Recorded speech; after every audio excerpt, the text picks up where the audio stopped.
All right, welcome back to the channel. This is week 3 of the rehabilitation tour. And I'm actually here at Cub Creek, probably where I should have gone first, on Call Farm Loop. And it's been a year, maybe 2, since I've ridden this. And I think they've like totally redone it. I remember it was closed for a long time. And I've actually never done a video of this. Trying some new things out. I'm actually not wearing glasses. Frankly, just because it's so hot and humid that like the glasses just end up getting sweaty and gross anyway. But we'll see if I regret that decision. This is, I think, like the most beautiful part. Super cool forest, a little rooty, but this is a green circle trail that I'll show you the highlights of. And you can do this with a balance bike, with a hardtail, with whatever. You could do it on a gravel bike, frankly. It is a little over 3 miles, so that makes it one of the longest rides that I ever do. But join me as I show you the coolest parts of Call Farm Loop here at Cub Creek. All right, so we got our first little downhill. I am trying out a few different things. For one, I've got a headband from Arctic Cool, which will hopefully keep the sweating down, or at least contained. Also, this is my first time using the Max Lens Mod 2.0 on this new GoPro Hero 12, and I'm basically just copying BKXC settings. Thanks for that video. So hopefully this looks good. Onward. So far the trail's been as expected. I do remember this cool thing. My hand hit a tree. Holy cow. Forgot about the 810 mil bars.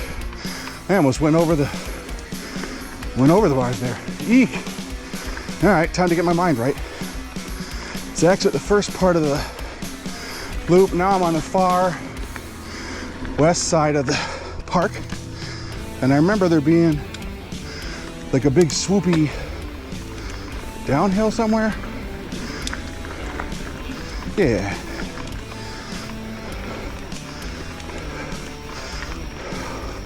Ooh, a rock gap? Yee.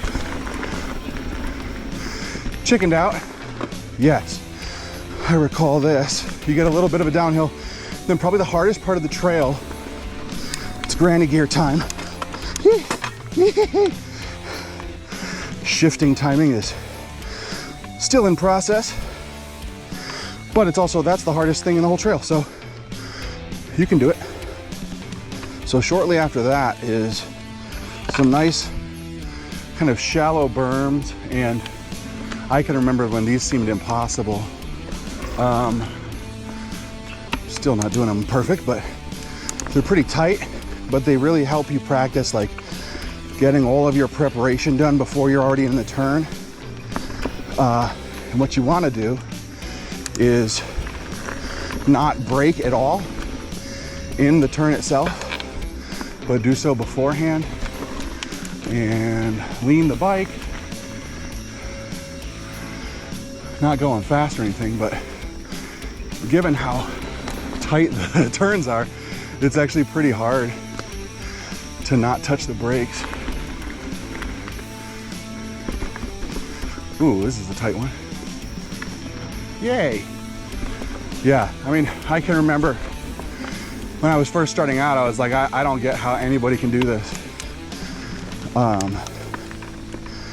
So that's a good practice area. And it's about, I don't know, half a mile, 0.75 miles in. Onward. Getting into the first potentially fast section. And I know that they said that they redid the trail It looks like they've cleared a lot of the forest. I don't want to say cleared, but like there's a lot of down trees that seem to be intentionally down. But so far the actual route hasn't changed from what I'm used to.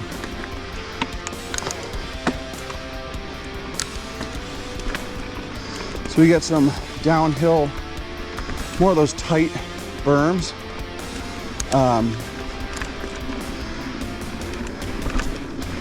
Yeah, this is sweet. Definitely an XC trail, like more of like a gravel bike XC trail. Kind of like the short side from Zach's Fork, but actually a little less rowdy than that. He says as he's about to go on a long descent.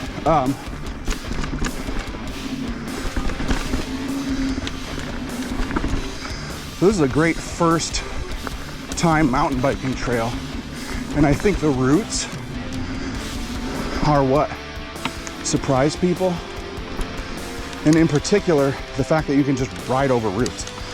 As like a beginning mountain biker, it's like they seem way bigger than they will later. And so I'm not even really clocking them.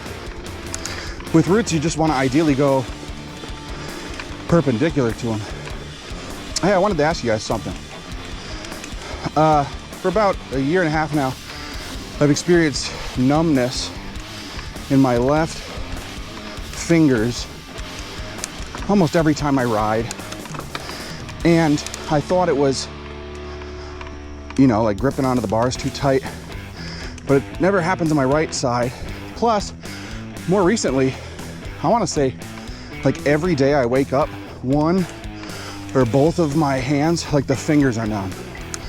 And now it's happening when I play guitar, like every time, one or both. Like, what's the deal with finger numbness? I thought it was golfer's elbow or medial epicondylitis. But those of you who are in health care or just have experience, like, how do I get rid of my hands getting numb all the time, every day? Also, am I gonna die? Meanwhile, here's another sweet section. I used to never be able to make that berm without braking.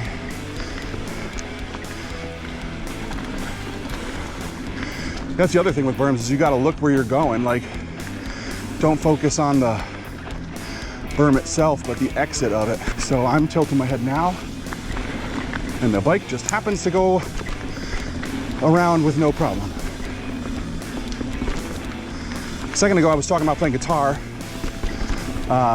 Those of you who are newer to the channel, and there's hundreds of you, I make the music for this channel. I'm a music professor, and I do music for TV, NFL games, and college football, basketball, March Madness, and also shows like on HGTV and TLC, History Channel.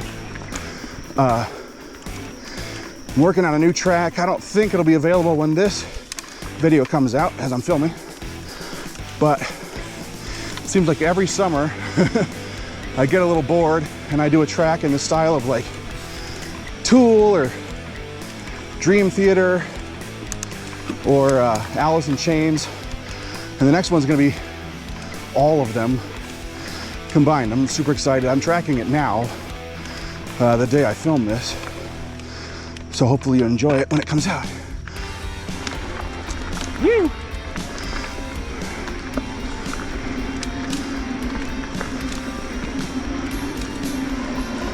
Yeah, full hand numbness.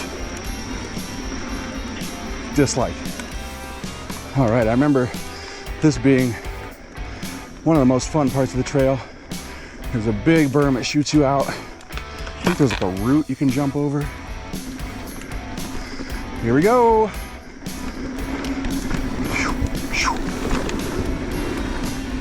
Yeah, this is the highest speed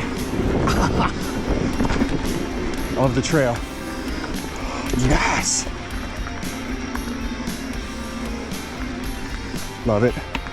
Eventually, the ground turns to more of a sandy composition, and you got a bunch of more downhill berms to practice as you get toward this bridge. Yes. Again, it looks slow and is slow, but it's like the force and the angle you've got to get is really thrilling. This one's built up enough that you can kind of push into it, but most of them are pretty flat. So it's really all about body and bike separation